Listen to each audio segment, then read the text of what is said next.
Hey everybody, this is the Perfect 10 Lince Dorado, and you're listening to the ECWF podcast, baby. It's World Order.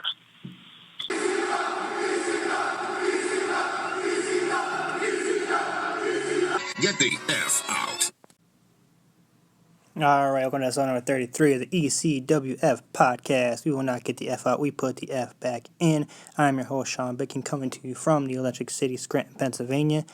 On this episode, I was joined by Cruiserweight Classic participant, Lince Dorado. And during the interview, I screwed his name up, and I apologize once again. Lince Dorado. I said Lince Dorado. So sorry about that again. But in this episode, we talked about his rough childhood growing up in a bad area, which led to tragedy early on in his life. We talk about him breaking in with Chikara and a bad injury he suffered while being there. Talk about different stables that he's been in and leaving Chikara and what went into that decision. Also, his brief TNA work, making ring gear for himself and NXT guys and gals. We talk about the upcoming Cruiserweight Classic. Like I said, he's a participant in. And much more. So, enjoy.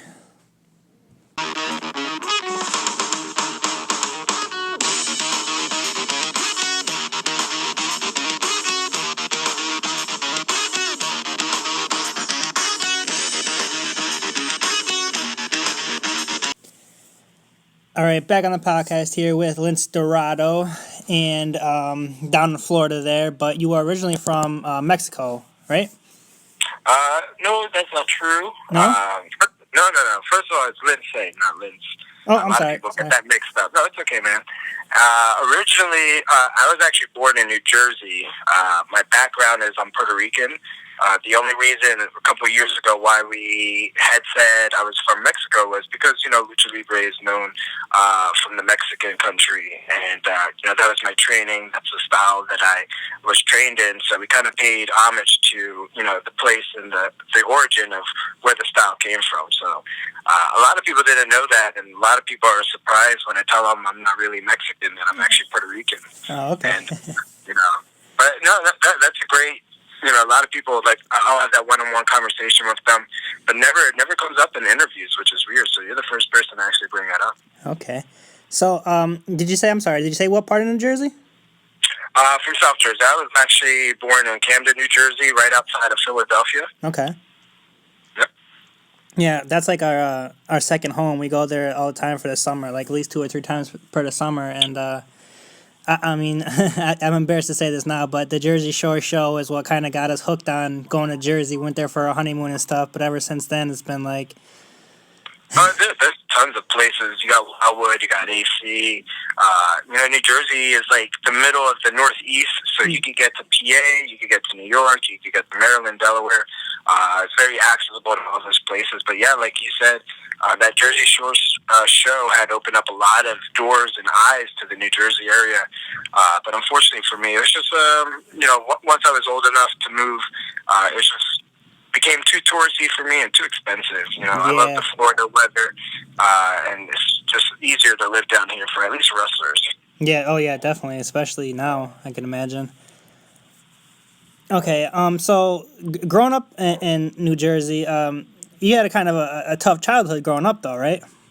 Yeah, absolutely. Was it a bad area, or? Oh, absolutely. Camden, New Jersey was voted 5 years in a row as the worst and most dangerous place to live in America. That means every city in America, they picked Camden, New Jersey as the worst because of, crime, prostitution, drugs, murder rates, and all that. So when I say I wasn't allowed out to legit, I was about 10 or 11 outside, go play outside. That's the truth. And I wasn't allowed to go and actually play outside until we moved to the next town over, where I ended up spending pretty much the rest of my childhood. But, I still have family that lives in New Jersey. I got a couple of my grandparents. I got my mom that still lives there. Okay. So occasionally when I do go back, I still visit. And it has not changed, I'll tell you that. Yeah. Boarded houses, even more boarded houses. Crime rate has gone down a very little bit. But that's because I think they're just, they're, like I said, they're hiking up the prices and trying to move everybody out. Right. Now, You mentioned Camden 5 years in a row. Was that recently, or that's when you were younger? Well, when I was younger, the internet was brand new. I'm still talking like on AIM and like Yahoo Oh boy. Messenger, things like that. But, as time has gone on since like the 2000s, this was recently, probably around 2000, I want to say like 8 or 9 to, 5 or 6 years after that. And again, recently it's been on that list. Whether it's the number one, I'm not too sure, but definitely top 5 in the past 5 years. But this was early 2000s, 2010, where Camden, New Jersey was voted 5 times in a row worst city in America. See, every time we go to New Jersey, everybody tells us watch out for Newark is real bad and Hoboken is real bad too. Yeah, that's the North Jersey part, Yeah. And that's because it's close to New York, New York City, and Camden, New Jersey is right across the bridge from Philadelphia. So we get the crime rate from both areas, Philly and Camden, and like you said, Hoboken and New York. So I mean, there's the correlation right there that people don't realize. Yeah, definitely. Okay, can I ask you about your dad? There was a kind of a story about that I was reading about. I'm open, man. I'm an open book. Yes, Okay. whatever, I'll answer. Yeah, so obviously growing up in a bad neighborhood and stuff like that led to an unfortunate incident with your dad. Yeah. So what happened was growing up, my mom was a single parent. I had a stepdad in my house who was always considered my dad. And, growing up, I never understood why I would always call him by his real name. To me, his real name was registered in my head as dad. And when I was about 10 or 11, finally it had came out that he was not my real dad. So you can understand where a kid who is, smart enough to understand his surroundings and, smart enough to understand his family situation, how it could take a big toll on me. So finally, when they told me he wasn't my real dad, the next question was, well, who is my real dad? And finally, they introduced me to him. He was in a bad place in his life. I knew he always loved me because he would always write to me. There was letters that were hidden away from me, but finally were given to me. He would always make stuff because he was always in jail, and he would, he took up carpentry. And I still have things today that he made me 20 years ago, perfect condition, just because those are the sentimental values that I've had. Like, that was the only thing he ever really gave me materialistic one. Right. And then finally, I was about 12 years old. I was turning 13. I remember this. I came home from wrestling practice. I came home, can I go outside? She said, yeah. I came in. I was hanging out at my friend Matt's house. 6 o'clock came. That was my check-in time. I called her. I said, hey, Mom, I'm stuck at, so-and-so's house. And she dropped a bombshell on me. She was like, well, hey, guess what? Guess who called you? And I said, who? She said, your dad. And in my head, I was like, wow, really? Like, oh, well, maybe he's, maybe he had a couple minutes in jail. He can call me and things like that. But what really happened was he was actually released. And he wanted to surprise me and my sister. But because I wasn't home, he didn't come over. And that's understandable. He wasn't going to wait around for, the hours that I didn't know what time I was going to be home. Mm-hmm. So he ended up going out that night. And there was just a situation of bad place, or wrong place, wrong time kind of thing, where, they were out to go get somebody else, but he was the target that night, I guess. And, this was also in Camden, New Jersey. And eventually it came out, the autopsy, that they put battery acid in his drink. Mm-hmm. And that same night he ended up passing away.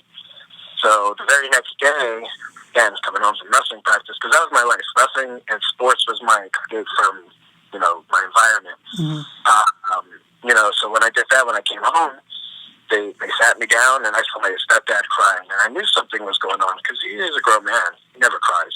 Yeah. And they dropped that bombshell that, hey, your dad passed away. And I was devastated. It took a lot from me, because I felt like I just got to know him. Mm-hmm. Because me and him would talk all the time. Since the day that I realized he was my dad to the day he died, we talked almost every day. And just to be taken away from me after, 3 or 4 years that me and him really got to know each other, it just was very devastating for me.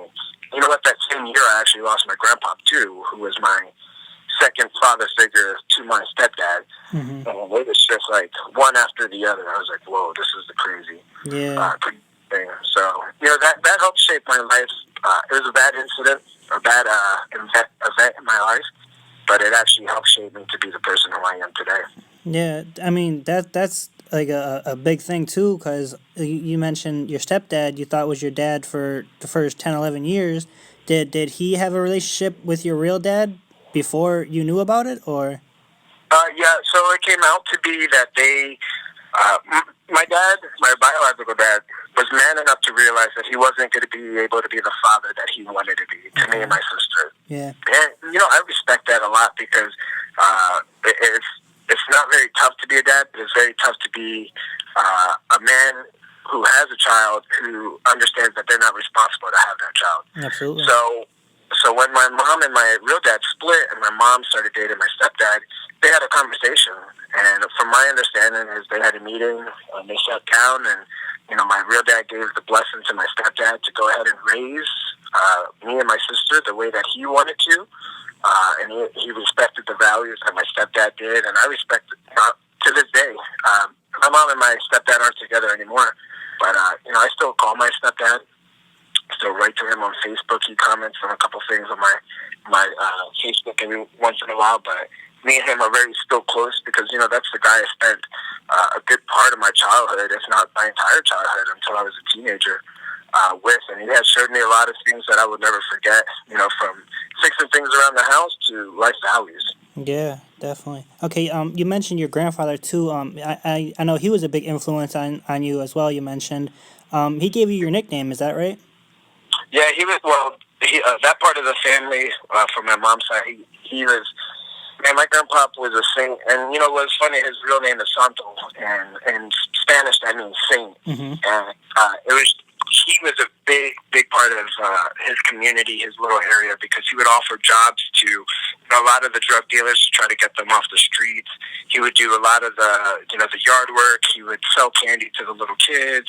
He would make ices, for the little kids, just to keep them off the streets, keep them distracted from everything that was around them that was negative. And that was like I said, my second dad.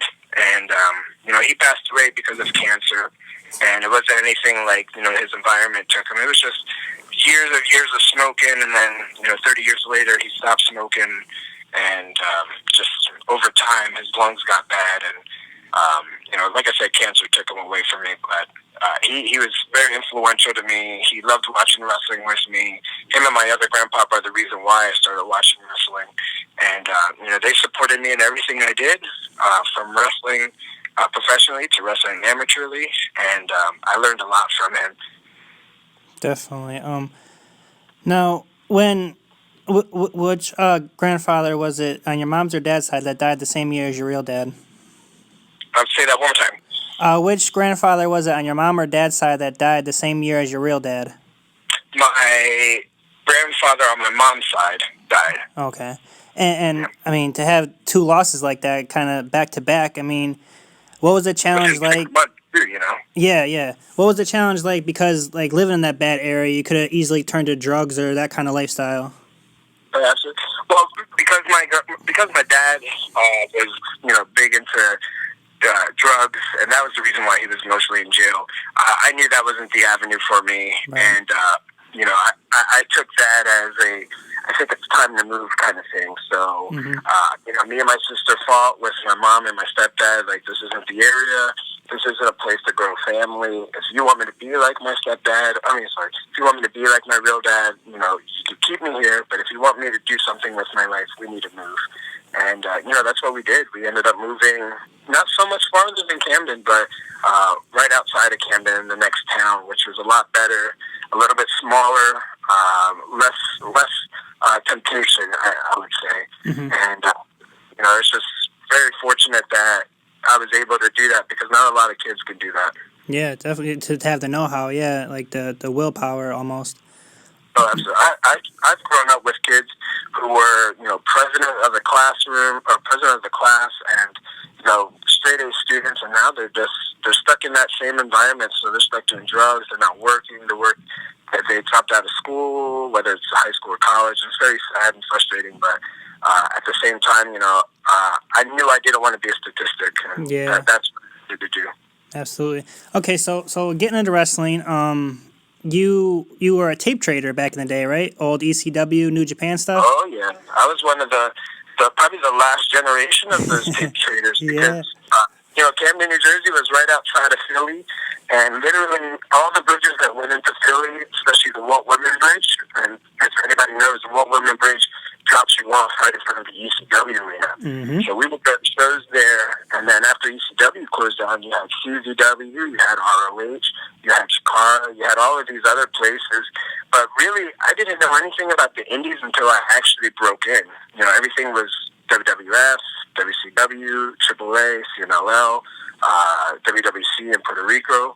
And when I finally went over there, this guy had a stand of just bootleg DVDs and VHSs, and I'm like, whoa, what are these? And it finally introduced me to like Japan and Europe and all these other things. And being a 16-year-old, going to ECW and all these other places, and finding these like great matches and great VHSs and DVDs, it was just, I still have them. Yeah. I think I read too that it was '94 Survivor Series that kind of got you hooked. The Royal, that was the one with Yokozuna and the Undertaker casket match. Because I had watched Lucha Libre and Puerto Rican wrestling. That's all I grew up on. Yeah. Hispanic family. But then once that came in my life, and that was right before school. Like I was literally about to get on the bus. My uncle came over and said, "Hey, you got to check this out. This is the craziest thing I have ever seen." And when I saw it, I was like, "This is the craziest thing I've ever seen." Because, you have The Undertaker, who everybody knows. But, back then he was the dead man. And then you had Yokozuna, who was, 500-600-pound big man, but he was super agile. And then at the end, not only that, before I get there, but not only that, but they were trying to bury each other alive. Yeah. It's like, what is this? What is going on? A casket match, that's what it was. Yeah. And then at the end, they had all these guys come out. You had Jeff Jarrett, you had Goldust, all these other colorful characters. And you're like, this is like Lucha Libre, but without the mask. And instantly I was hooked. Nice. Yeah. Okay. And you mentioned CZW and Chikara. That's kind of like where you broke in, right? By being trained by Mike Quackenbush and Claudio or Cesaro now. And I believe you did a couple of seminars with different people too, right? Like coming up. Yeah. So a couple of my original trainers, that was when CZW and Chikara were together. I think they were just called the Wrestle Factory. And now Chikara's wrestling school is just the Wrestle Factory. I think CZW school is the CZW Academy. And, I had no idea how to break into wrestling. Now you could just look up on the internet, find a school, and just join. Back, I was the last generation where it was like, hey, this company has a school, you should go there. And I'm like, whoa, what is going on? And, there it was, Mike Quackenbush and Chris Hero were the two main trainers.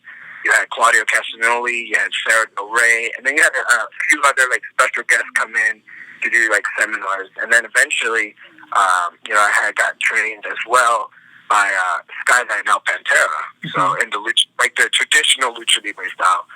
And it was just, from there I went off to do some other seminars and, just learn from some other people just before shows and things like that. And, I'm still learning. That's what good wrestlers still constantly learn and train.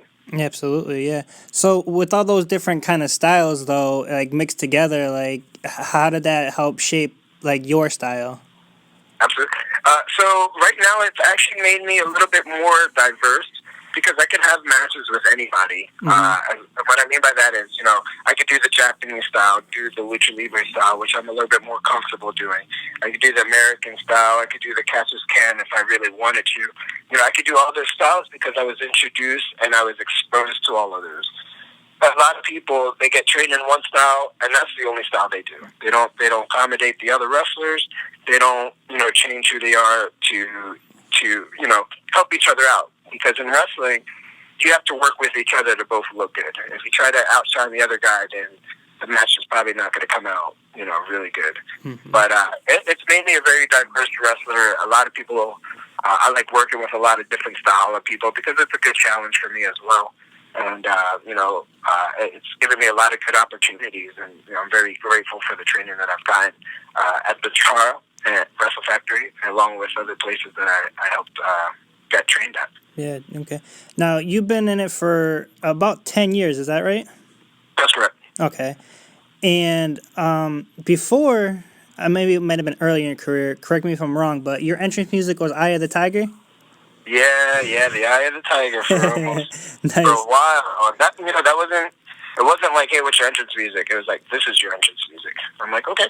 And then when I heard it, I was like, wait, this is the song from Rocky. Yeah. And I want to say I'm very naive when it comes to like pop culture before wrestling. I didn't know anything about like AC/DC, Metallica, and all that. All of these songs that I've heard, like on the indies, like the people's theme music, I thought they were just wrestling theme songs. Yeah. I didn't know anything about them. So because of wrestling, I've been exposed to all these other genres of music that I like. And then when Guitar Hero came out, I'm like, oh, that's Sandman's music. Oh, that's Tommy Dreamer's music. But, it hasn't registered in my head like, oh, that's Metallica. That's, Right. And it's awesome. But, yeah, going back to mine, it was given to me, and I'm not going to lie to you, I hated it. I was going to ask, are you a big Rocky fan or you just like the song, but you didn't pick it, no, so. I'm a big Rocky fan, don't get me wrong, but I hated that song. For me, it was like so cliche, and then coming out in Philadelphia at the ECW arena is like, they hated me instantly because it was just like, who's this guy using Rocky's music? Don't disrespect the genre. And I'm like, I'm so sorry. Right, that's cool. Okay, but I mean, even though it was given to you, you kept it for a while though, right? Yeah, I kept it for a while. I think it was a little bit of, I was too scared to try to change it. Right. And then finally when I did change it, I was just like, hey, we're going to go with this song today. Let's see how it flows. And then that was the Duke Nukem theme song because I was a big Duke Nukem fan, and it felt like it fit my character more. That's the Duke Nukem theme song by Megadeth. Mm-hmm. It was a little bit more upbeat. It was a little bit more my style. I like theme songs that don't have words, kind of like the old school WCW Cruiserweight songs. Yeah. I really like that kind of feel to the song. And when I changed it, I had stuck with that for almost, 5 or 6 years after that. Mm-hmm. And I just recently changed it again. And like I said, because I found a more WCW Cruiserweight theme song that I used. It's Jordan Now by Buckethead. And the guy who originally made the Power Ranger theme song, the original Power Ranger theme song, had wrote the theme song for me right now. So it's kind of like a cool thing. Oh, wow. Yeah, that is cool. All my songs have been, something in pop culture or related to something in pop culture. Nice. Okay, you just mentioned Duke Nukem before. You're kind of an old school video game fan, right? I saw on your Facebook posting. Oh man, I've got 3 N64s. I still play my Game Boy, PlayStation 1, PlayStation 2. Me and Rich Swan are big gamers. But we're talking about retro games. Mm-hmm. We can play the newer games now, but they're not as challenging as like the older games. Recently, I had one of my good friends, John Cruz, come over to my house, and I had showed him. I said, "Hey man, look what I got at the Mall of America." And it's the original PlayStation 1 box. I don't know if you remember them. Yes. They used to come in CDs, CD cases, or boxes. And I had an original PlayStation 1 box of Doom. And I was like, I'm going to play this all night. It was just, like, games like that, you can put so many hours in. They're so challenging. They're so much fun. I remember when we used to have days off at Chikara, we would go to, I'm talking about 3 hours into Pennsylvania, Lancaster. Me, Hollow Wicked, Ophidian, Amasis, Frightmare, Tim Don's, and Hollow Wicked's cousin, his nephew, who was like 6 years old, he kicked our butts every time. We would link up all these Xboxes and do like LAN parties of Halo. And we would spend like 8 hours, like from 12 o'clock to 8 o'clock at night, just constantly playing Capture the Flag, Deathmatch, things like that. And I kind of miss those. You don't see a lot of them now, as far as like wrestling wise. I kind of miss like that brotherhood. Mm-hmm. I'm very fortunate now down here. I have about like 3 or 4 guys that I could do that with, and just catch up. Because like I said, right now it's like you could go ahead on the internet, find a wrestling school, join up, and that's it. It's like it's more like a business. When back then it was like a hush hush kind of thing. Right, yeah, I gotcha. Yeah, like more of a camaraderie type thing. Exactly. Exactly. Okay. So, talk a little bit about Chikara now. And I think King of Trios tournament, you were in that early on in Chikara?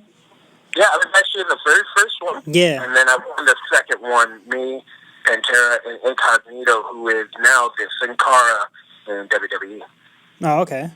Nice. And then eventually, you didn't win the first one, but you would go on to win it eventually.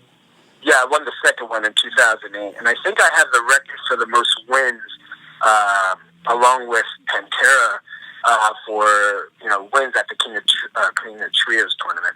Oh, nice. I think it's like 7 or 9, I forget which one it is. Oh, nice. Okay, and also I read about there was a hair versus mask match. Then you took a nasty bump and went wrong. Yep. What happened? That was actually the last match of the 2007 season of Chikara, my debut year at Chikara. And that was against Marvelous Mitch Ryder and ECW Arena. The show was called Chapter 11. And we were the semi-main event. Main event would have been Claudio versus Hero in this big blow-off match, but because of my match, and it was chaos, and we'll get into it in a second, they ended up stopping the show completely, and that match ended up happening 2 months later over at some college, I forget, over in PA. Mm-hmm. But pretty much what happened was we had a great storyline throughout the 2007 year, me and Mitch Ryder, where he was against the luchadors coming in. And, Mitch Ryder is a very old school Southern wrestler, so it just made for a good story and good dynamic. And, he wanted to take my mask, so I challenged him to a hair versus mask match. And we were just rocking and rolling, man. Like, I had my family there, I had my friends there, and I was feeling, that was the very first time in my career, my very short career, I felt comfortable in the ring. I felt like we were telling a great story. We were hitting all our moves 100% crisp. I thought my selling was helping build story or build drama in the match. And then when it came time for the finish, and mind you, we had all the wrestlers on the outside, and I was close to Helios, who was Ricochet now. And I go up, stand up, and I felt something was off. So if you watch the video, I stand up and I go right back down. Wasn't a slip; it was just like something was off. And then finally, when I went up, I went to go do a shooting star senton, which is the shooting star, but then I went on my back. And it could have been timing. It could have been, maybe Mitch threw his shoulder up just a little bit too high. But either way, I smacked the back of my head and instantly looked at Ricochet. And in my head, I'm trying to tell him, hey, something is wrong. But my mouth wasn't moving. Yeah. And then, I blacked out. The match somehow got finished where I ended up pinning him. I don't remember. I ended up having a seizure in the middle of the ring. People thought it was part of the show, so there was a lot of confused and scared people. And then finally, I was taken in the back. And what was unfortunate about that night, besides me getting hurt, was the doctor who was at the ECW arena, because Philadelphia has a very strict, commission, athletic commission. The doctor who was there was intoxicated. Oh, man. So he wasn't very helpful, when it came time to help me out. Who was very helpful, believe it or not, was Daisy Hayes. She was there. I think she was either training to be an EMT or she had experience with EMT. So she really did help me out a lot, along with Chris Hero and Mike Quackenbush, who, the identity of a wrestler is very important. So they made sure that not only was I taken care of, but my identity was too. Mm. And finally, when I came to, I fell asleep in the back, and I'm like, oh my God, did I miss my match? Am I about to go on? Is my music playing? And they said, no, man, you went out there and you had a bad fall. And, I was released that night from the hospital. All the wrestlers came and checked me out. Eddie Kingston was the last guy to come, first guy there, last guy to leave. So I'm very grateful for his friendship that night. And, I was released that night. And about two and a half months later, I returned to the ring. And, I made sure that I didn't get scared because I didn't want it to beat me, fear. Yeah. And, I could have walked away from that night and never got back in the ring, but, 10 years later, I'm still here doing my thing, man. Yeah, absolutely. Now, you said you blacked out like after it happened, and so you're just going off of people telling you what happened? No, so I hit, and instantly I was like, oh man, that sucked. Like, that fall sucked. And I looked at Ricochet, and I'm trying to tell him something, but he's kind of looking at me with this blank face because when I was trying to tell him, my mouth wasn't moving. Yeah. And all of a sudden, it was just like a fade. Like, everything started turning black, and then I was out cold. Wow. And, like I said, the next thing I woke up, there was about 2 minutes where I couldn't hear anybody, but I could see people. And I see people, like, yelling and trying to shake me, like, wake up, or, like, just try to open my mouth.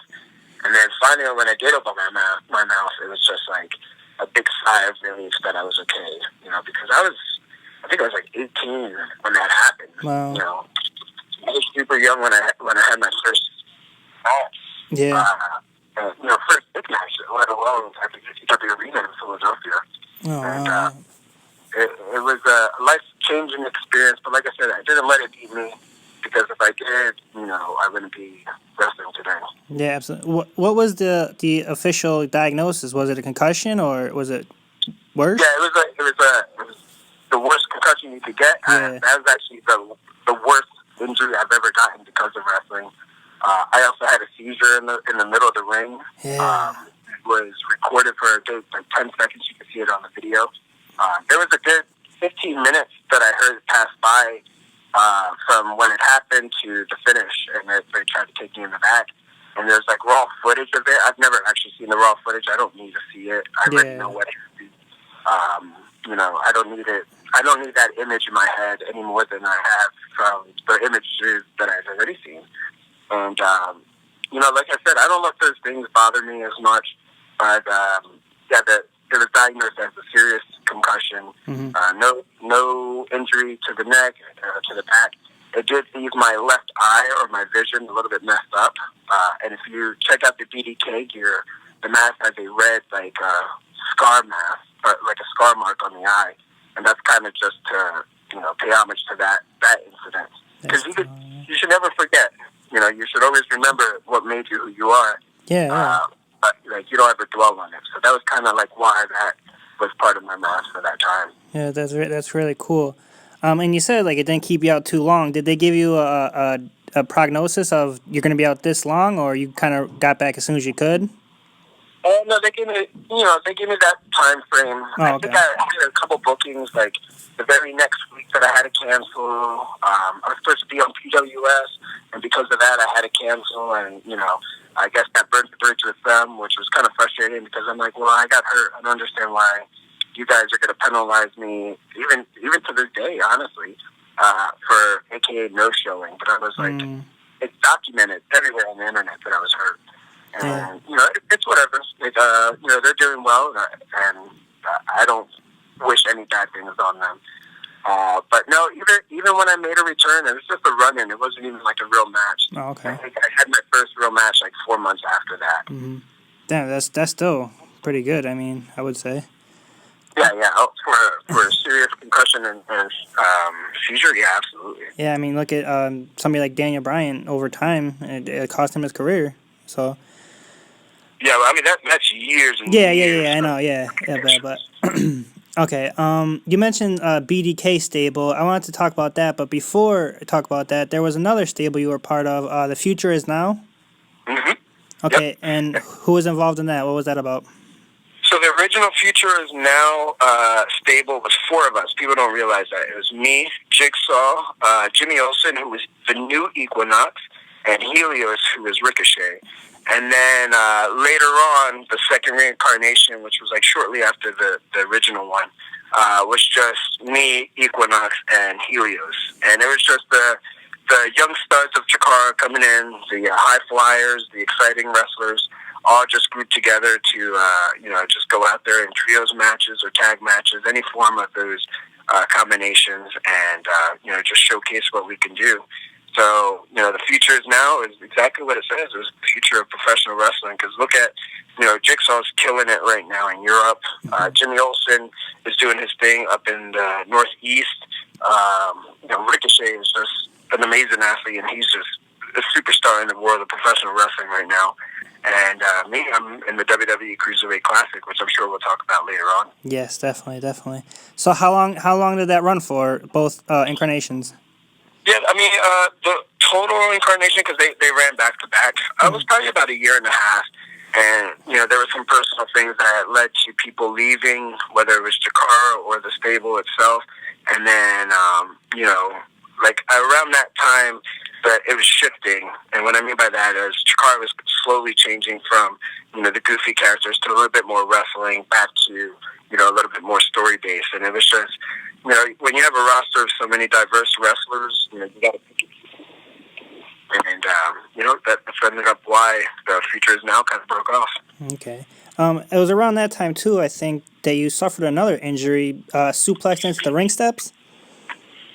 Yeah, well, that wasn't a serious injury. I was wrestling Player Dose for the Young Lions Cup ECW Arena again, and Something about that place. yeah, something about that place, man. And then we did a German suplex. Honestly, the spot was totally safe. I really didn't get hurt from there.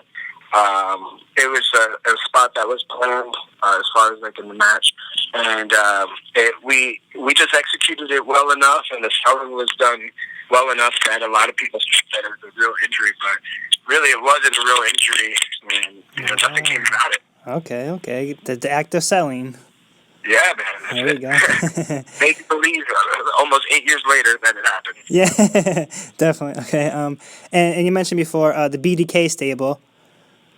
Yes. And you wanna talk about that? Who was involved in that, and what does that stand for? First of all. So BDK is Bruderschaft der Crucis, which is, Brotherhood of the Cross. It was a German stable because the originals were Claudio, who is Swiss but who can speak, fluent German, and his original trainer, who is Aries from Germany, who is obviously German. And pretty much what happened was the storyline goes the shift of power from the director of fun at Chikara, because, there's a director of fun at Chikara, and a group of guys who wanted to take Chikara over. And, we had, like I said, Claudio, you had Aries, you had Sarah Del Rey, you had Daisy Hayes, you had me, Pinky Sanchez, Tim Donce, and Tarsus. And it was just a group of, just diverse wrestlers who came together, just to run roughshod on Chikara. And the reason I actually joined, the storyline goes, is because I was getting that Rocky Maivia treatment, where I was being pushed to the stars, and the fans realized that, hey, this isn't the guy that we want. And so I would have killer matches, and I would go out there as a good guy and try to shake people's hands, but people would always boo me. And then finally we turned it into a storyline where I'm like, well, I'm going to give you a reason to boo me. And one day, again, ECW Arena, it was supposed to be a six-man tag where it was supposed to be me, Mike Quackenbush, and Jigsaw versus the BDK at that time, and ended up turning on them. So a lot of people kind of figured out that I was supposed to be the seventh member because there's so many subliminal messages, but a lot of people also really didn't realize that it wasn't me. So it was the only time in my true career that I was actually a bad guy. And it was actually a lot of fun doing that. Yeah. That's a lot of people in interviews say that they prefer playing a heel for a face because you get away with more as a heel. Yeah, but when it comes to money wise, take a hit there. Yeah, definitely. Oh yeah. Okay. So the BDK stable and Future Now stable, I mean, similarities or totally different experiences? Totally different, but they overlapped each other. Like it went from the Future Now, and then it kind of just maybe 2 or 3 shows where I was kind of in limbo, and then right away I was back in the BDK, or I was in the BDK. So it was a very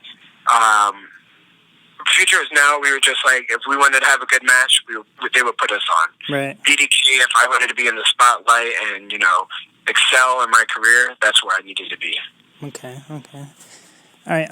October of 2010, I believe, was your first trip to Japan? Yes. Okay. And that was with me, Frank Mir, Tim Donce, Vin Gerard, and think that was it. I may have been missing somebody else. I apologize if I do. I'm so sorry. And what promotion was that for? That was for Soccer Pro Wrestling. So we had Chikara had a joint kind of pro. I don't know what the actual word is, but like a partnership. Partnership. They brought people over here, we used them, and then they had sent people over there for a couple tours. We were actually the first tour to go there. And man, that whole experience going there was just amazing, and being there was just even more amazing. Mm-hmm. Yeah, definitely. Have you been since? I've been there. I've been back a couple times for a couple of smaller promotions. I'm in talks right now, going back. Hopefully by the end of this year. I just plan to make the most of it. But since then, I've done some other stuff in Mexico and Canada, and obviously across the U.S. So I've taken that experience and the training that I also got there at that time, and just used it over here in the stateside. Okay, so your first trip over there, was there somebody that was kind of like a liaison to help you out with culture and whatnot over there? No, when I went over there, I was still in college, and this was probably my sophomore year, or leading up into my junior year, my third year of college. And my first 2 years, I wanted to get easy grades and, bring my GPA up, so I took Spanish. And obviously I know Spanish, but it was just so boring. So I had took Spanish 4 times, and I dropped 4 times. And then finally they introduced Japanese. And I was like, oh, this is perfect, because in about a year, I'm going to go to Japan. So we had a couple guys over there who were really good at speaking English, or well enough that they could speak English. But I also knew a little bit of Japanese, and, I love the Japanese culture. I love the food. I love Pokemon and all that thing. So I was exposed to that before I got there. So, we went there at a crazy time because it was Halloween. And, you got 4 or 5 American guys dressed up as schoolgirls running the streets of Osaka. And people are like, what's going on? But, man, we made the most of it because we didn't know if we were going to be back, especially after our experiences there. And I can recall a time where me and Frightmare were out to like 6 or 7 o'clock in the morning. And, in Japan, they won't rent you a hotel room if you're 2 guys, for whatever reason. So we ended up getting to an elevator where we ended up passing out and sleeping, and people were coming in and out, and 8 o'clock came, and this lady walked in, and she thought we were dead and screamed. And finally we wake up, and we're like, well, I guess we're going back to the dojo. So that was my craziest experience there. Wow, yeah, definitely. What was the schoolgirls thing? Where'd that come from? So it was Halloween, and we were like, we're going to go out to wherever. And we had asked a couple people. We met some friends there that were, wrestling fans. And we were like, hey, what can we do? And they were like, oh, well, you need a costume to get into these, clubs. Because like I said, it was Halloween. It was legit October 31st. And we're like, okay, well, let's find a cheap costume. And, the girl was like, well, you look like you're my size. And in my head, I looked at Frightmare, and we kind of had the same idea, like, well, do you have schoolgirl outfits? And, thinking like, oh, Japanese people have schoolgirl outfits. And she said, yeah. And we were like, okay, well, I guess we're going to go as girls. And we made the ugliest girls in the world. So, I mean, we hadn't shaved or anything, our legs, armpits, our faces. So we were girls that had blonde and red wigs with a beard and a dirty mustache. Oh, man. I mean, it was people loved it, and we loved it. But looking back at it now, as I'm a little bit older, I'm like, oh, man, that was ugly. Yeah, that's great. Okay, so how soon after you get back from Japan, because you eventually ended up leaving Chikara, right? Yeah, I ended up leaving around 2011. Okay. I moved down to Florida 2010. I still did trips back and forth from Florida to PA to do the shots of Chikara, and then eventually I was it was too time consuming, too much money, and I wasn't making enough money to support my habit, and it was just time to leave. And if anybody knows anything about wrestling, especially like little cliques or little companies, it is like a bubble, and you do get stuck in that bubble. And if you don't ever try to venture out, you're going to be inevitable forever. And I knew what my goals were as far as wrestling wise, and the only way to do that was to leave Chikara. But like I said, whether I left on a good or bad note, that's up to me and the people to decide. But I'm very grateful for the experience that I had. I'm very grateful for the training I had. I'm very grateful for the people I've met there, and I still am good friends with a lot of people there. So it's whenever I see them, it's like we never left. But you know, so the reality is that we did leave. Yeah. So what went into the decision to leave, though? Was it more or less, like you said, you had certain goals and you wanted to expand out more, or was it just to travel, or like combination of the everything? Well, the travel definitely, because I was paying for my own travel to get back and forth, and being a college student, it was just all my money went to wrestling, whether it was gear or food or just to live and survive. So a $200 plane ticket may not seem a lot, but when you're only making $400 a month, that's half your income. So a little bit of that, and plus, like I said, I knew what my goals were. And if I wanted to be taken a little bit more serious, I needed to, do more serious shows or venture out and challenge myself and not wrestle the same guys, because that's what we were doing. Yeah. We were traveling in groups of 4 or 5 and wrestling each other for years. And, I needed to challenge myself, and that's what I did. Okay. So after Jakara, earlier on, I know you did some work for Dragon Gate. Is that right? Yep. I was on the very first Dragon Gate show, again, at the ECW Arena. I won the very first Dragon Gate match, which was a Philly match, and I'm talking about, this was a who's who of wrestlers now, where the finals was me and Johnny Gargano, and I ended up beating him. And now, fast forward a couple of years later, you can see where Johnny is, and you can see where I am. Yeah, and maybe we can see it again. Yeah, hey, you never might know. But yeah, I worked for Dragon Gate, and then I ventured off a little bit into FIP, and then I did the Evolve thing when they started coming out. I did the CZW thing. I just ventured out, man, as much as I can. Mm-hmm. That's the name of the game. If you want to get your name out there, you got to travel. Yeah. Do you still do work with FIP? Yeah, occasionally I do. I did their show probably about 2 months ago. They run every other month mostly. They're still down here in Florida. Yeah. A little bit different product than it was back in the day, but my main focus right now is Evolve and WWE. Oh no, I was just asking because coming up on I think Tuesday, I have FIP World Champion Fred Yehai. Yeah, man. Me and him were talking. We need to cross paths, me and him. I told him that. Yeah, so I'm definitely looking forward to that. He's a cool guy. All right, so somewhere in between there was a TNA dark match? Yep, 2013, I believe, October 4th. Yeah, that almost didn't happen because I think the story went... I'll let you tell it, but just to give you a little background, you can fill in the holes. Kid Cash was supposed to be your opponent, and then his flight was delayed or it was late. And then Kazarian had stepped up to volunteer to wrestle you for that match, right?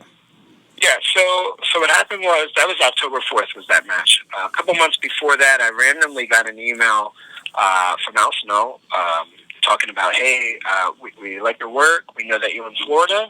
We'd like to bring you in October 4th for this dark match just to see how it is and how it goes. So like you said, I showed up. Waited almost an hour before the show started, and on the board it says Lince Dorado versus Kid Cash, and I'm like, hey, where's the kid? Is he okay? Is he hurt? Or are they gonna find a replacement? And one of the producers said, well, it might not happen because his flight is delayed. We'll get you information as it we get closer. Well, it was about to be 30 minutes before the show started, or my segment, my match.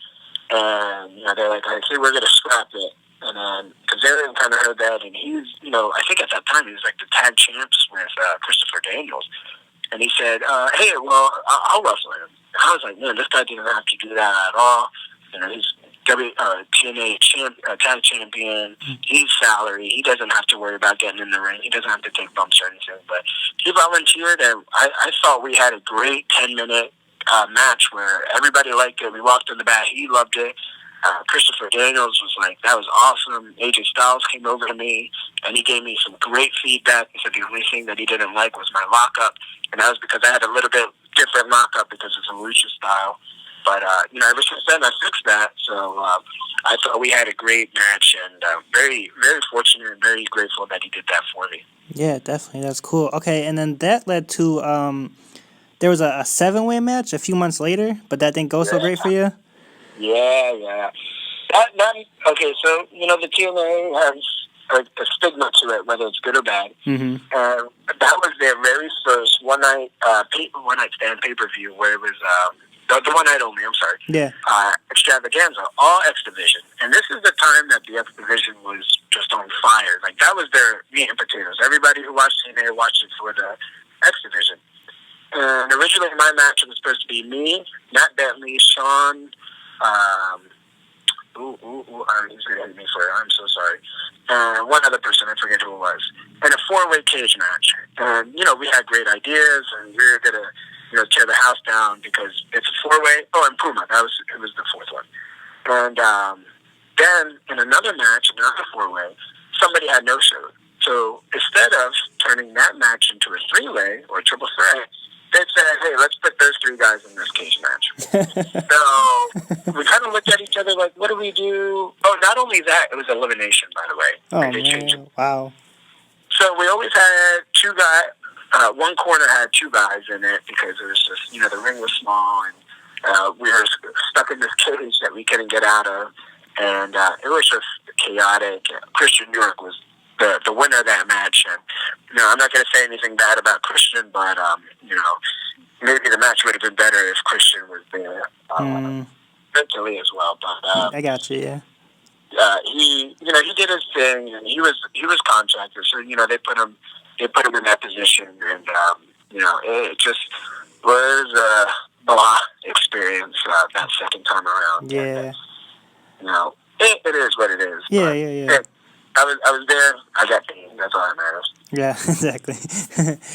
You mentioned, too, before, I want to ask you about your gear, and you're somebody who makes gear and makes your own gear. El Pantera had got you started doing that. Is that correct? Yeah, so he was actually one of the first people to see my gear, my very first set of gear. And I was always interested in gear because of the Lucha Libre style and like how colorful and how intricate it was. And when he gave it to me, I was like, you cherish your first set of gear because it's the first thing you ever get. Mm-hmm. And looking back at it now, I'm like, plain black tights with gold design on the side. I could do that in like 2 hours. But eventually, I wanted to get some like crazier gear, like more designs, more detail. And people, back then were like just charging me way too much money. And like I said, I'm a college student, not making enough money. Mm-hmm. I can't afford it. So one day, I was actually the night before I wrestled Chris Hero in Connecticut. I decided to make a pair of tights. So I was like, let me see how hard it is. And I did. They were traditional lucha-style tights, one color, knee pads on the knees, and a different color pair of trunks on the outside. And I thought they were the coolest things I've ever did in my life. And looking back at it, I'm like, well, these are the worst pair of tights I've ever made. But I still wore them that day, and it was, looking back, I was like, what was I thinking? But, that was the first and last pair I ever made, and then I took a little hiatus because I was like, okay, well, maybe I'm not that good at it. And then fast forward, probably about like 3 years later, again, I got that little itch where I'm like, well, I know I can sew. I know I could do this thing. And, another guy who inspired me, and this is the reason why I started making my own gear, 2 reasons.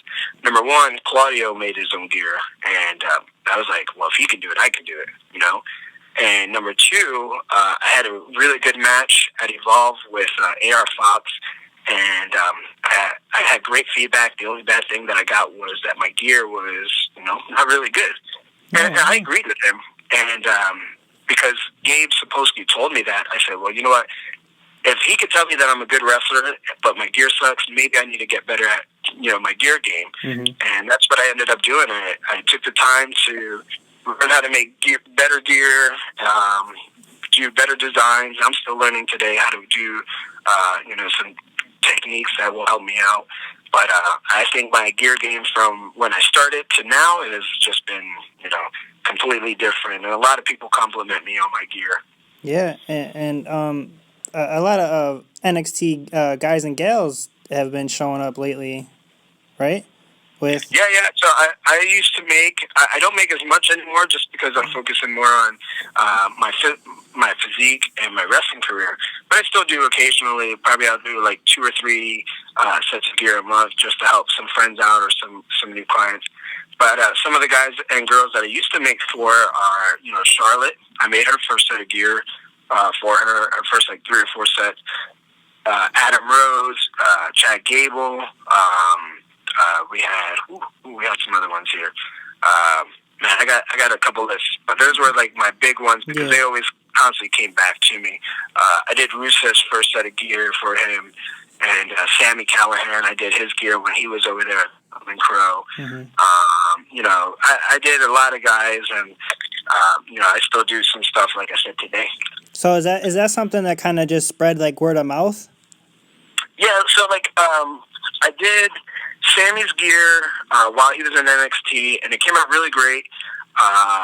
We had some flaws that we fixed later on, and then somebody had asked him, "Oh, where did you get your gear from?" And then he said, "Me." And it just so happens that I'm like 30 minutes from the PC or the NXT. Yeah. And it was like, "Oh, well, this guy's local. He's fast. He can do it." And then one person came to me, and then Adam Rose came to me, and Adam Rose told another person, and it just like snowballed from there. But then, like I said, wrestling for me had picked up, so my turnaround time wasn't as great. And then, I was just being very honest with people that, I just want to take limited orders and, just do it at my time. Right. And like I said, if everybody gets gear from me and my gear is great, at least like my personal gear, and everybody else has great gear, nothing's going to make me stand out. So I kind of, like I said, took a back burner to making gear for a lot of people, so that way I could stand out. Yeah. Now, was there a partnership or a relationship with Mass Republic and Jesse Hernandez?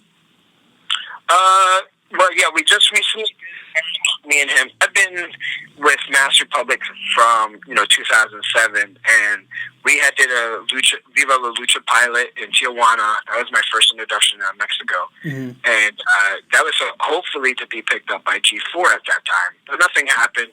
But we stayed in contact. I got some bookings from them. I got some good advice from them, and then recently, last year, I feel like it was like almost out of nowhere, this guy Jesse Hernandez popped up on my feed, and he was just a great artist, and his style was old school lucha mixed with like Aztec kind of feel, and I dug it. So I liked his pictures, and then all of a sudden he messages me. I message him back, and then from there I said, "Hey man, well, I have this good opportunity that I'd like to get you a part of." And my idea was, I want you to redesign the Lince character. And from there, he ended up doing it. And, we made it come true with the gear and the mask to come to life. And that's actually the image right now that I'm using for the WWE Cruiserweight Classic. Okay, nice. I saw another picture, too. There was a Sugar Skull mask. Is that something you made or you were going to make, or...? Yeah, so if it's the one I'm thinking about, I made a Sugar Skull mask that was blue, and it was mostly just the material that had the Sugar Skull print. I like that kind of stuff because that's like lucha to me, and that's more of the Mexican style. Even though I'm not Mexican, you can still appreciate that kind of stuff. And this other mask that you may have been talking about was legit lucha mask that had a Sugar Skull feel to it. That I liked the picture, and I ended up recreating it myself, just so I could have the mask. I don't wear it at any shows; it's just there, in my mask bin, just hanging out. But I love Lucha Libre masks, and I like it. Is that something maybe for sale or? Yeah, I mean, I'm constantly selling, whether they're in-ring masks or ring-worn masks, or people will message me like, "Hey, can you make me a custom mask?" Whether they want to wear it in the ring or if they're just fans. People they just have to ask, and I think that's what they're scared of. Everybody's always scared to ask, whether it's a public figure or a wrestler or just somebody. And that's all they got to do is just email me, and I'm very, very on my phone as far as like emails and things like that. And, Yeah. I'll respond to them super quick. But yeah, I do sell masks, like my mask, and I currently have 3 for sale. So. Okay, well, we'll have to talk off air maybe. Yeah. With all that being said though about gear, how important would you say like a wrestler's gear or look is for them, like especially like luchadors? Oh, for luchadors, it's their identity. Yeah. The mask is their identity, but the costume itself, the gear, you can't say you're Darth Vader and you look like a Jigglypuff. Like your gear has to match what you are. But right now, wrestling is in a weird state because that borderline between good guy and bad guy is not really there anymore. You don't really see a lot of that on WWE TV or like the Japanese videos. It's more in the Mexican and the Lucha Libre where there's still good guys and bad guys. Because now it's all about competition, right? Athleticism, and can you captivate an audience by just performing and making it look like a fight? And whether people want to say wrestling is real or fake, it's athletic, and that's where it's at. It is a sport, and it is physical, so that's where we're going to leave that part at. But as far as the gear goes, some people are just dudes in tights. Some people are just dudes in trunks. Some guys are dudes in masks.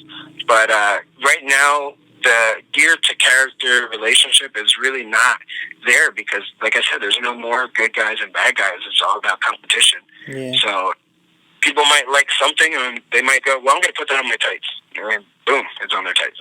Yeah. Okay, I think I read too, or I saw somewhere, did you do some work with Teddy Hart back in the day? Not back in the day. I recently,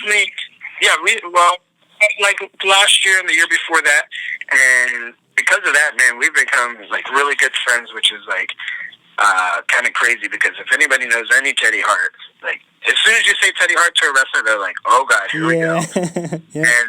And from his stories from ROH to the stories that you hear now, like Teddy Hart is a legend, an internet legend, and he just makes the boys like happy because he always has good stories, or you always have something good to say about him.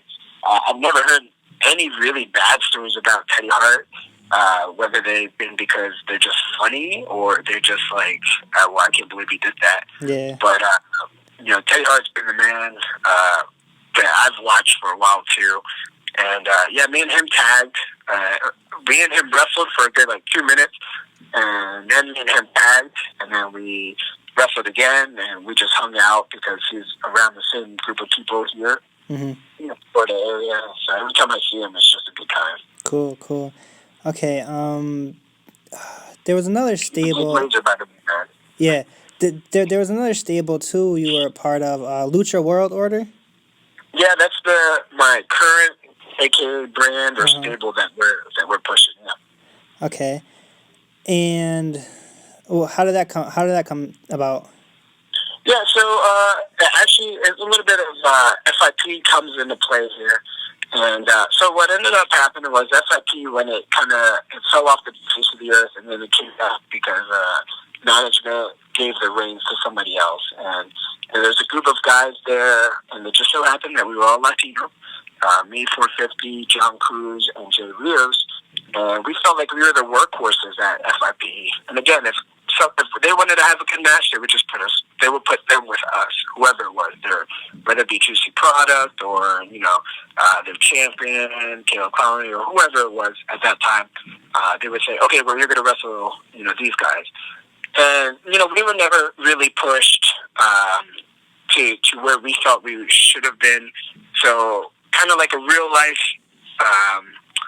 altercation turned into like a storyline, and then it turned into this whole thing that we call the LWO, Lucha World Order.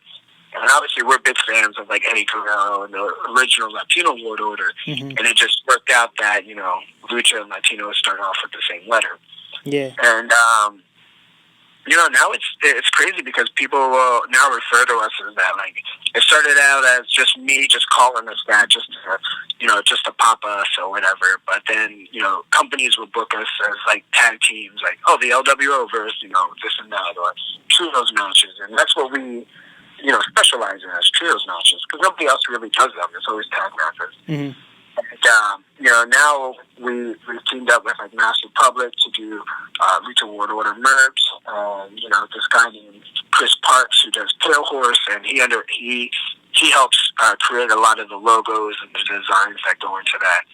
So, like I said, it's just like our brand. It's our motto. It's our way of life, and it's just like a way that people recognize who we are today. Yeah, definitely. Like the merchandise looks cool. I have to admit that I like a lot of it. It looks cool.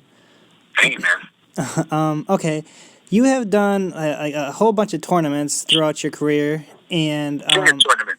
yeah, King of tournament. I was gonna ask you if you feel that has helped. Obviously, it's helped you leading you to the Cruiserweight Classic, but has it hurt you maybe in the sense that you got pigeonholed into being a tournament guy, like in a negative light? A little bit. For a while, I was always that multi-man guy, whether it be, like I said, 6-man tag, 4-way, 3-way, 5-way, 6-way, whatever it is. And, that was cool for a while just because, when you're young, you're just happy to be on shows. But now it's all about, how to stand out and how to look different. And the only way to do that is really have singles matches where all eyes are on you and somebody else, not 5 other people that they have to, focus on. And I've literally been, besides Bola, on every American tournament there is, from Super Indies to, the Florida, the FRP tournaments that they have, Young Lions Cup, King of Trios, all of those, all across the U.S. Sweet 16 for First Wrestling over in Minnesota. Like I said, every tournament besides Bola I've been on. It's just, like you said, I've been that multi-man guy, but just recently, besides the Cruiserweight Classic, which is a tournament, I've been doing a lot more singles or tag matches just to save my body. And like I said, it's all about exposure and how different you are. Right, definitely. Okay, and you've done some work. Let me see. I want to run down Dreamwave, Evolve. You mentioned FIP. So how did it come together for the Cruiserweight Classic? Yeah, so obviously word of mouth. It just, so like I said, by default, before the PC was ever built, I moved down to Florida, where eventually the PC would be built. And, word of mouth just got around where, hey, we have this great guy. He's a great wrestler. He's a lucha guy. He lives down here in Florida. You guys should give him a shot. And there was about 2 or 3 years that I would spend, just asking everybody, hey, do you have a contact? Do you have a number? Do you have an email? Who should I contact? Where eventually I did get that contact. And for about 2 years straight, I emailed and called WWE like, hey, I'm local.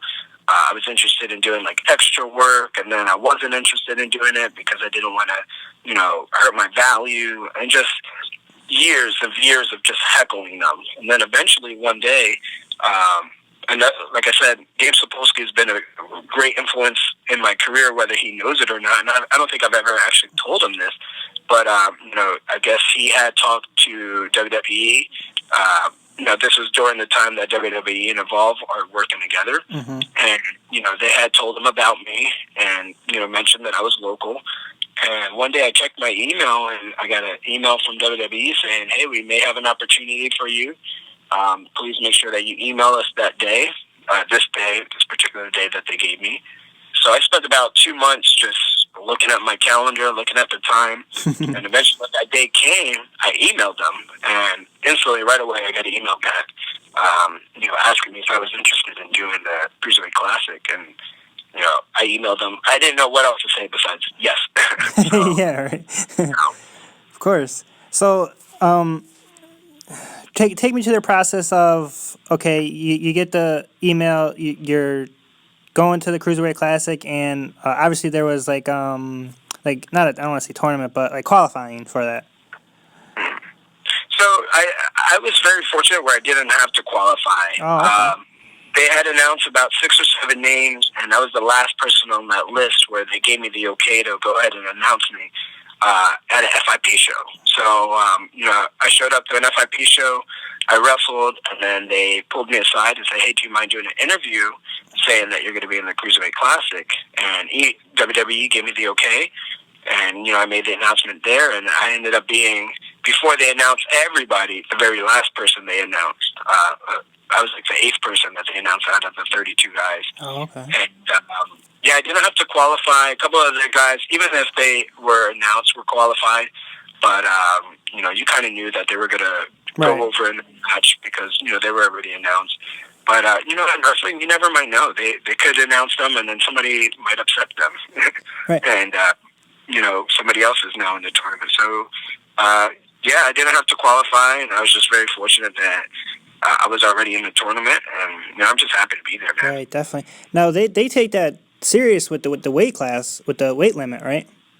Oh, yeah, they had sent out a crazy email, and one of the things definitely was like, you need to be 205 or less, or you cannot participate.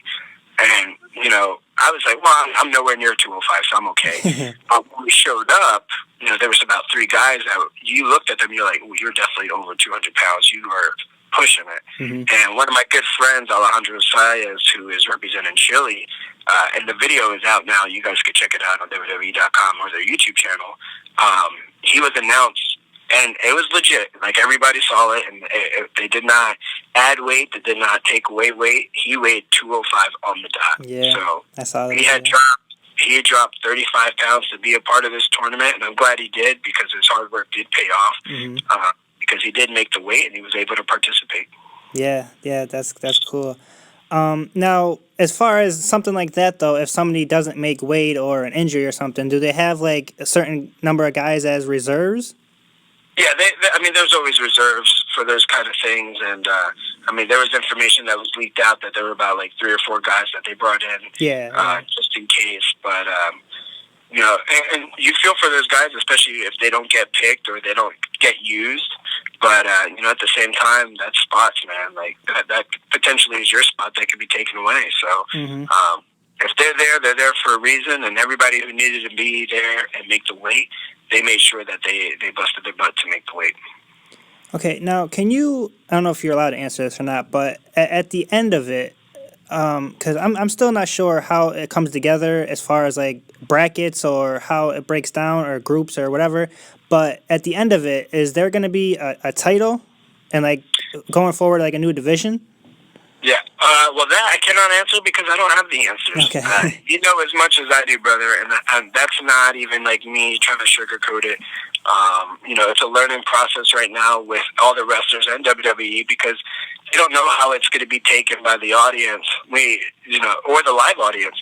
But, you can check it out on July 6th is the bracketology, where they break down all the tournament or all the competitors and all the matches in the tournament.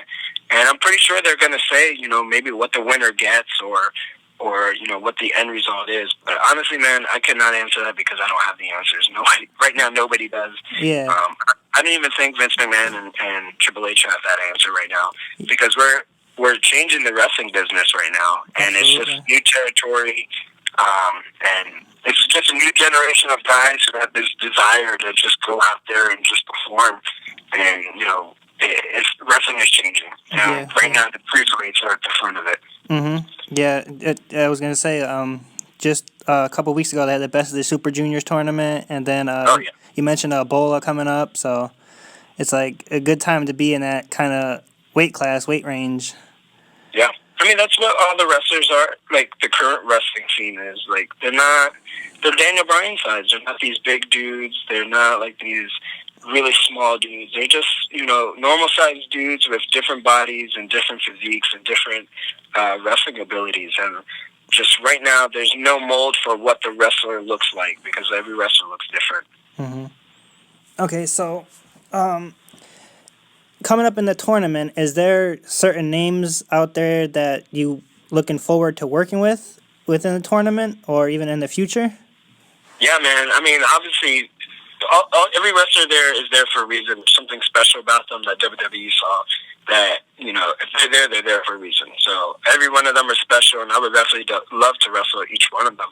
But there are definitely some standouts of guys that I've never personally wrestled, whether it be one-on-one or tag matches, that I would love to wrestle. Like, I've wrestled Coda and, Rich Swann before, but, guys like Tozawa and Ho-Ho Loon and even Tajiri, when they announced Tajiri, the fan in me came out. Because Yeah. Tajiri has been a big influence, and, he may be one of the older, more experienced guys in the matches, but he's definitely that influential wrestler for my generation. Like, people watched him in Super Crazy tear the house down at ECW, and I would love to go one-on-one with him in the tournament. But like I said, anybody right now, I would love to go in there and just tear it up and show them why the Cruiserweights right now are the most important division in professional wrestling, at least in WWE, if it does become a division. Yeah, I hope it does, because, I mean, a lot of the names out of the 32, I haven't heard of all of them, to be honest, but the names I do know, like, I can't wait to see. Like, I hope going forward, even with the current roster guys and some of the people in NXT, even free agents out there, if they mix all that together with even half the tournament, I mean, that's going to be a great division, in my opinion. Oh, yeah. I mean, like you said, there's a lot of names that you guys don't know about, but by the end of the tournament, these are going to be household names, because we are the first, group of guys that are doing this Cruiserweight Classic. And, after this, whether they advance or not, or they get signed or not, or whatever the end result is, they're going to be big stars in their own countries and their own promotions, because they're going to be seen by millions and millions of people across the world. So it's going to be a great, great opportunity for guys like, those guys, especially if they're not established stars, because now they're going to become stars. Yeah, definitely. And I don't want to give away any spoilers, but the first round was taped already, and it does air on the 13th, I believe. Yep, the very first episode airs on the 13th, and I think each episode is about to be 4 or maybe 5 matches. It depends on how long the matches are. Yeah. So we're kind of winding down here. One more question I have for you, and before I ask, I want to thank you for taking time out and being on. Oh, man, no problem. Thank you for having me here, because, this gives more people an opportunity to understand my story and understand where I'm coming from. A lot of people just watch on YouTube and don't really get to know the wrestlers, so this is a great opportunity to kind of build that bridge between the wrestlers and the fans. So, yes, thank you, man. Definitely. Okay, last question I have for you. When you made the PWI 500 for the first time, was that a big deal? Oh, yeah, absolutely. That PWI, right now, I don't want to say it's kind of without diminishing the value of what the PWI means to a lot of wrestlers. But, to make it the first time, especially, that's a magazine that I would buy before I was even in wrestling. So to even see my name in there, along with all these other guys. And I think the first time I was ranked like super high, like in the 250s or something like that, out of the 500. And, I kind of framed it. I think I bought like 5 magazines, gave one for Christmas present. Nice. Things like that. And then in 2008, they gave me like a 4-page spread, like full color, like this great story on me. That was after I got hurt and won King of Trios. And I also kept that. And it was just, if you're a true wrestling fan from my generation, the PWI meant a lot to you, because that was the only way, if you weren't there live, to understand the results of certain shows. And to understand like wrestlers that normally you wouldn't see. Yeah, I like to ask everybody that I interview that has made it, like, because they say the same thing. Like, it's a different generation, obviously, but that's what I grew up, like, that was kind of like the encyclopedia and whatnot. Exactly, yes. So, all right, do you want to throw out the air dates again for the Cruiserweight Classic, and then you could throw out your social media plugs? Sure. So, July 6th, that is Bracketology. That's on the WWE Network. That's the breakdown of all the matches and the tournament completely. They break down all the wrestlers and just, gives you all the insight of what to expect. And then the first episode will premiere on July 13th. And every week after that, it'll be, I'm pretty sure that's a Wednesday, that Wednesday at 9 o'clock, I believe. Mm-hmm. I don't know which episode I'm going to be on because they may take matches from what's supposed to be episode 4 and put them on 2. I don't know. So, like I said, you know as much as I do right now. Right. And then, I'm going to be all over the place in the next 3 months, so I can't even plug those things because I'm California one day, Mexico, Puerto Rico, I'm back over here in Florida, might be in Chicago, at Rhode Island, I just picked up Texas. I'm everywhere right now, and the next 3 months are going to be kind of crazy for me.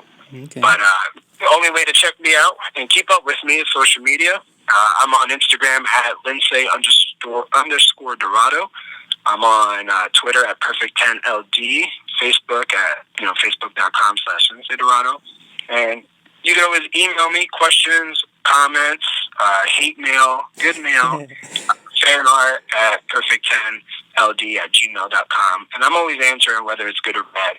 I may troll you back. I mean, I don't know. It just depends on But, that's my social media. I'm on ProWrestlingTees.com/Lince Dorado, where I have some new merch up there. And right now we're having a 20% off sale up to July 4th. Mm-hmm. And I got a great new shirt by Jesse Hernandez, Urban Azteca, for $20. But it's 20% off. So if you're good at math, you know how much that is. But, so those are my plugs. Follow me and support indie wrestling, man. That's what it's all about. Yeah, definitely. And again, thank you for being on and taking time out. I really appreciate it. No problem, man. Thank you for having me on, honestly. All right, that was my conversation with Lince Dorado of the upcoming Cruiserweight Classic on the WWE Network, July 6th. Wednesday will be the bracketology breakdown and figure out how the format's going to be and all that stuff. Definitely check that out. And July 13th is the first episode of the first round of matches, or part of the first round of matches. Not sure. Gonna have to watch to see where Lince appears, first round. And definitely look forward to that. And if you don't know the name, you're definitely going to be knowing the name. Lince Dorado, very, very soon, coming up in the next coming months. And like I said, hopefully it leads to bigger and better things for him. And you should look up all his stuff on YouTube, hit him up on social media, and I will get out of here on my plugs. Facebook group page, Electric City Wrestling Fans. Please join and add your friends. Pass the word along. Most importantly, iTunes. Like, rate, review, subscribe, and tell your friends also and to subscribe and pass the word along. And let's keep building this thing so I keep getting great guests like Lince Dorado.